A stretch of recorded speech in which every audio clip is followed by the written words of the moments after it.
Voltamos. Se você chegou agora, na metade do programa, seja bem-vindo, seja bem-vinda. No programa de hoje, estamos conversando sobre liberdade de imprensa e o Supremo Tribunal Federal. Participe conosco pelo WhatsApp, faça como a Aline fez, no 996428473 31 DDD de Belo Horizonte, que eu vou ler a sua participação daqui a pouquinho. Já tem 2 participações, mas primeiro, professora Maura, perdão, eu tinha te cortado do último bloco. Não. O que é importante ressaltar dentro do seu ponto de vista?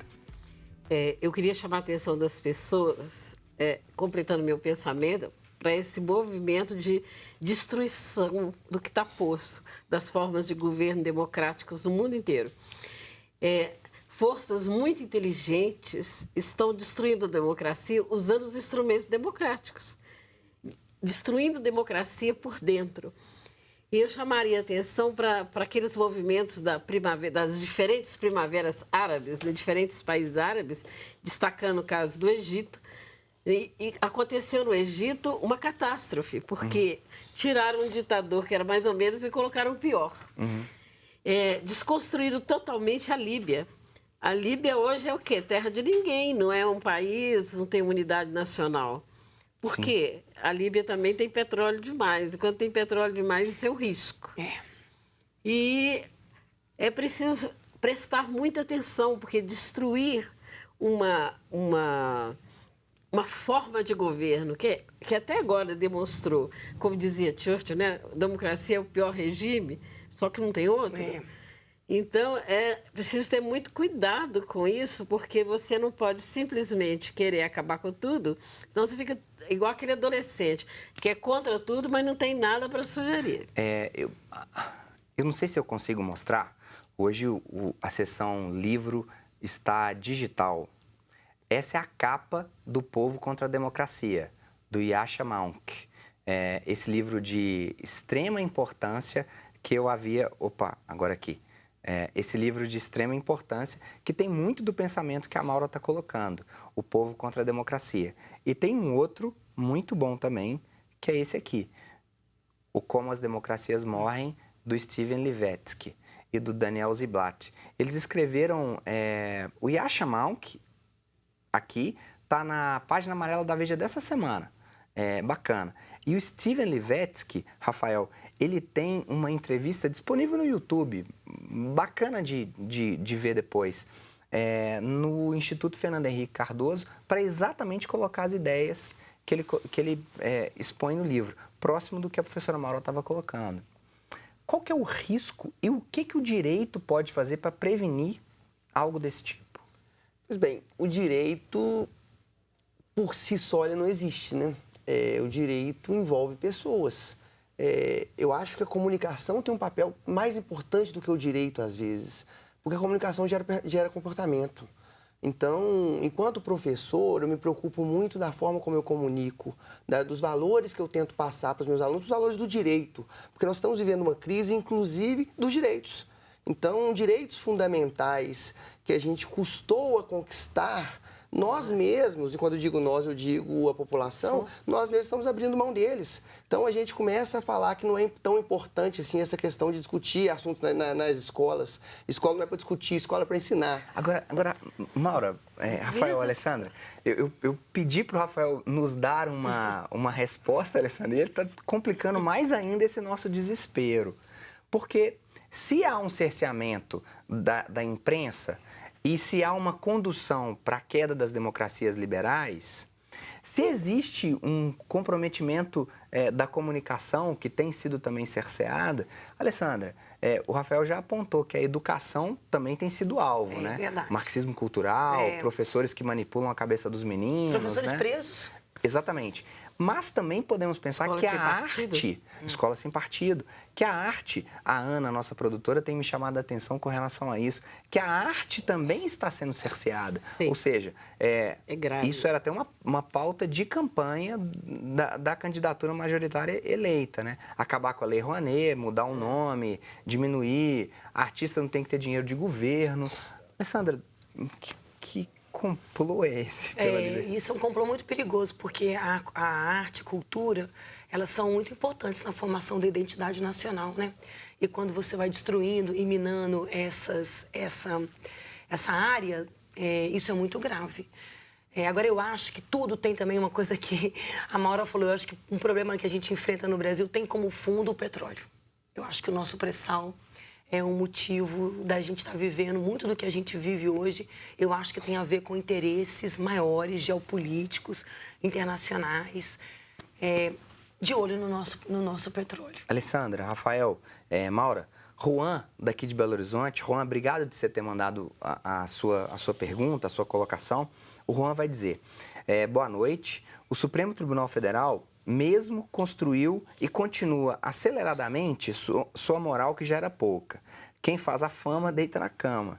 Benditas sejam as redes sociais. Chegaram para destruir as mentiras de políticos e da imprensa. Na verdade, as redes sociais são um contraponto. A imprensa antes falava sozinha, isso é fato. Né?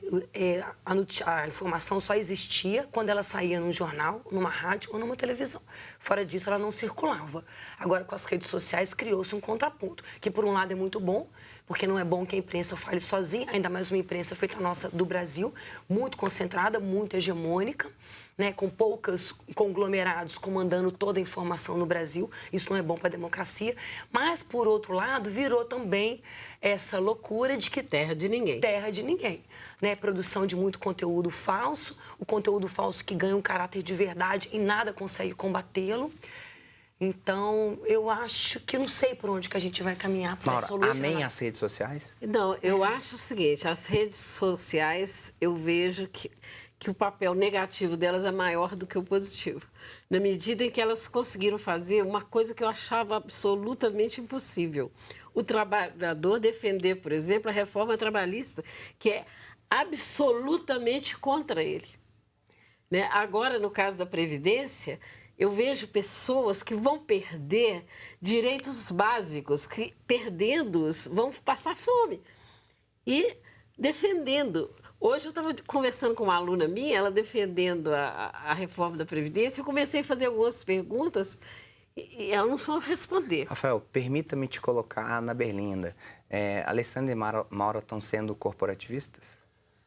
Não, eu acho que não, porque é um contraponto importante mesmo a ser feito. As redes sociais, elas tiveram um papel no sentido de que as pessoas elas não precisam mais buscar as informações chegam até elas. Só que quando a gente cerceia os instrumentos que as pessoas têm de formação e pensamento crítico, a informação ela deixa de ser questionada. Então, se eu estou dentro de uma bolha, essa bolha vai me trazer informações com um viés, como qualquer informação tem. E se eu só recebo aquela informação, qualquer outra informação que vem de fora, para mim, ela é mentira e não me interessa.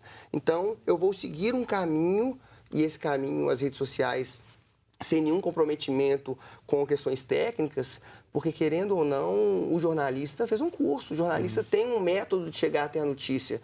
Eu sou um malucão.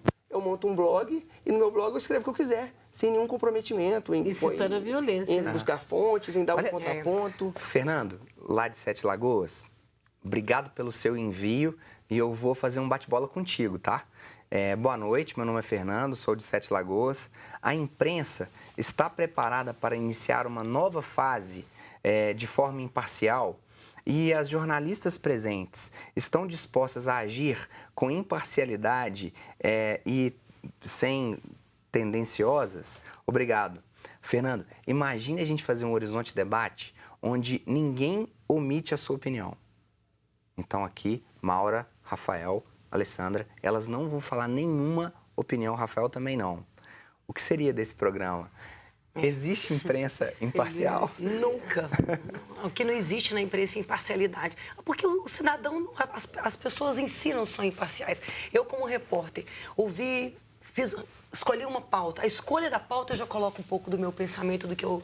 Né, a hora que eu defendo uma pauta, eu já coloco. Eu conversei com várias pessoas, selecionei uma frase. Tudo isso já é uma maneira de você colocar opinião. Não existe imprensa imparcial e não precisa existir. Tem que existir uma imprensa justa e equilibrada. Múltipla. Sim. Entendeu? E ao Que dê mesmo voz para tempo... todo mundo, que ouça todos os lados. Ela não precisa ficar numa bolha ali de um texto, até porque sempre isso é falso. E ao mesmo tempo, Fernando, o que eu acho que é legal, e aí procure depois no Horizonte Debate sobre fake news. No YouTube, na página da TV Horizonte, tem todas essas edições antigas do Horizonte Debate. Que foi um negócio interessante, Mauro, não sei se você concorda.